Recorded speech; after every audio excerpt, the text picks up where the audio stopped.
So all those are different kind of meditation techniques, okay? So during sitting meditation, we have many different styles of techniques that we use. Some people count breaths. Some people will recite like the end of the Heart Sutra, Gate, Gate, Para, Gate, Parsam, Gate, Bodhisattva. Some people will chant long mantras. I do the Great Dharani, which is very long. Some people will just ask this question, what am I? Don't know.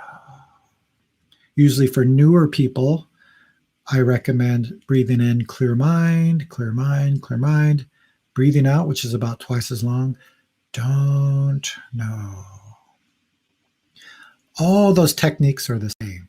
They're just a tool to help us see what's happening right now in this moment, to hear what's happening in this moment, to smell what's happening in this moment, and also to perceive our thinking clearly in this moment.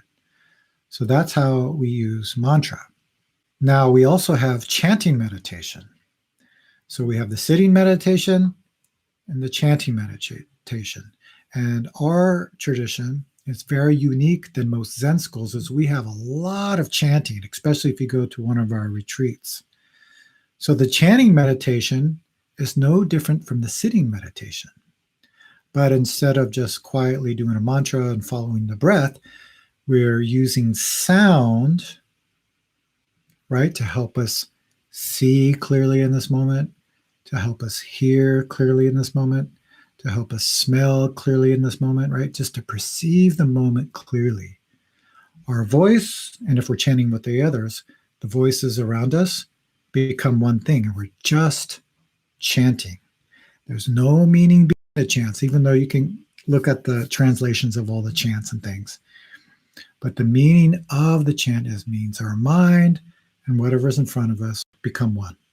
Prayer, that has a lot of different definitions depending on what tradition you practice. Maybe you practice a Christian tradition or a Zen tradition. We don't necessarily have prayer, but you can use a prayer to also help your life become clear. Now, somebody asked me that somebody died and if there was any prayer we can do. Now, as you know, in some Buddhist traditions, chant, well, in Korean we call Ji Jong Bosa, which is when you chant this when somebody passes,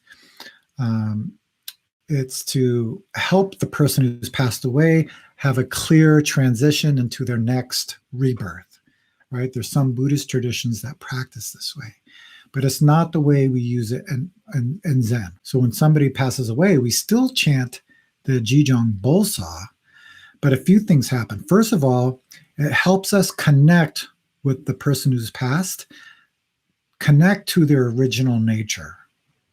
So my original nature, your original nature, everybody else's original nature is the same. It's only our thinking that separates us. So when we do chanting like Ji Jong Bosa, when somebody passes, that means our true nature, their true nature become one. I remember when my dad passed, I think it was in the evening, he lived by the coast, so I went kind of near the ocean and just started doing the chanting practice. And then my mind and the sky became one. My ears and the sound of the ocean became one. And I remember writing a poem. I wish I had it. I'm sure I have it somewhere. But it was something like, Dad, I see the clouds and I see your face. Hearing the ocean, I hear your voice, right? It just means that our mind, our true nature, and this whole universe's true nature become one. So that's how we use chanting as, I guess, prayer. The chanting also can help with grieving, being clear about anything that's appearing, whether it's sadness or joy, sorrow, whatever is appearing in that moment. It's just become intimate with everything in this moment. So the chanting in this way can also help with that as well. One thing I realized about chanting Ji Jong Bosa when my dad passed was also a wake-up call. that there's not much time in this life. You know? We all think we have this time. Well, when I retire, I'm going to sit a long retreat, or right, I'm going to do all these things later.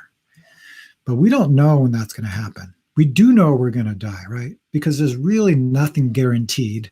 We're not guaranteed a relationship. We're not guaranteed a job or a 401k. None of that's guaranteed. It all comes and it goes. But one thing we are guaranteed is that we will die. The only thing that we don't know is, when is that going to happen? Could be tomorrow.